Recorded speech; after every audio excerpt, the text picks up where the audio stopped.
আসসালামু আলাইকুম ওয়ারাহমাতুল্লাহি ওয়াবারাকাতুহ। সুলতান নিজামুদ্দিন রহিমাহুল্লাহ এর সময়কাল এক হিন্দু সাধু বাস করতেন। তিনি এমন এক অভ্যাস করেছিলেন যে রোগীর উপর দৃষ্টি দিলে রোগীর রোগ দূর হয়ে যেত। একবার সুলতান নিজামুদ্দিন রহিমাহুল্লাহ এর ভীষণ অসুখ হল। তিনি মাঝে মাঝে অজ্ঞান হয়ে পড়তেন।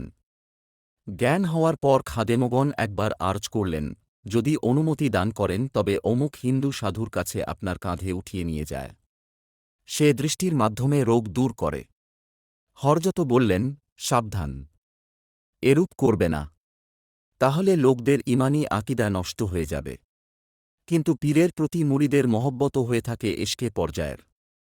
সুলতান নিজামুদ্দিন যখন আবার বেহুশ হয়ে পড়লেন তখন মুরিদগণ এত পেরেশান হয়ে পড়ল যে তার খাট উঠিয়েছিল সাধুর বাড়িতে নিয়ে গেল এবং ভাবলেন, এটা হয়রতের ইচ্ছার বিরুদ্ধে হওয়ার ক্ষমা চেয়ে নেওয়া যাবে। সাধু দেখল এত বড় ব্যক্তিত্ব তার বাড়িতে এসেছে। সাধু তখনই সব কাজ ফেলে দৃষ্টি ছুটে গেল যে সুলতান নিজামুদ্দিন রহিমাহুল্লাহ এর খাটের কাছে এবং দৃষ্টি দিতেই এমনভাবে রোগ দূর হয়ে গেল যে সুলতান নিজাম উদ্দিন একেবারে উঠে বসলেন। মনে হল যেন তার কোন রোগই ছিল না। তিনি দেখলেন যে এটা হিন্দু সাধুর বাড়ি। বুঝতে পারলেন, এরা আমার কষ্ট সহ্য করতে না পেরে আমাকে এখানে নিয়ে এসেছে। তাই কাউকে কিছু বললেন না।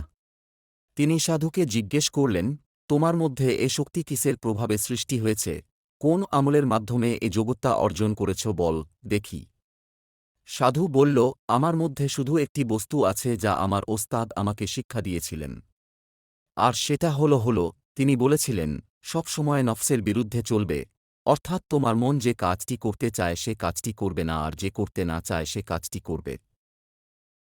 একটি মাত্র অভ্যাসের কারণে আমার নফসের এমন এক শক্তি সৃষ্টি হয়েছে যার কারণে আমি তাছরুফ করে রোগ দূর করে দিতে পারি। একটা শুনে হযরত সুলতান নিজামুদ্দিন জিজ্ঞেস করলেন, আচ্ছা বল দেখি তোমার কি মুসলমান হতে ইচ্ছে করে? সাধু বলল, না, মুসলমান হতে ইচ্ছে করে না। সুলতান নিজাম উদ্দিন বললেন, তাহলে তোমার ওস্তাদের শিক্ষার উপর আমল হল না। সাধু ভাবনায় পড়ে গেল। একটা শুনে হযরত সুলতান নিজামুদ্দিন উপকারের বদলে উপকারী জন্য দোয়া করতে লাগলেন, হে আল্লাহ! সে আমার উপকার করেছে, আমিও তার উপকার করতে চাই। সে আমার শরীরের রোগ দূর করেছে, আমি তার অন্তরের রুহানি রোগ কুফুরি দূর করতে চাই। তুমি আমাকে সাহায্য করো। সাধু আর ঠিক থাকতে পারলেন না, একটি ঘূর্ণি ঝড় খেয়ে গেল তার অন্তরে। তখন সে বলে উঠল, আল্লাহ ব্যতীত কোনো মাবুদ নেই, হযরত মুহাম্মদ সাল্লাল্লাহু আলাইহি ওয়াসাল্লাম তার বান্দা ও রাসূল। সুতরাং উপকারের বদলে অপকার বাস্তবায়িত হল। সাধু মুসলমান হয়ে ঈমানের সৌভাগ্য লাভ করলেন। Don't forget. Like. Comment. Subscribe. Thanks for watching Foyez Masum Adu.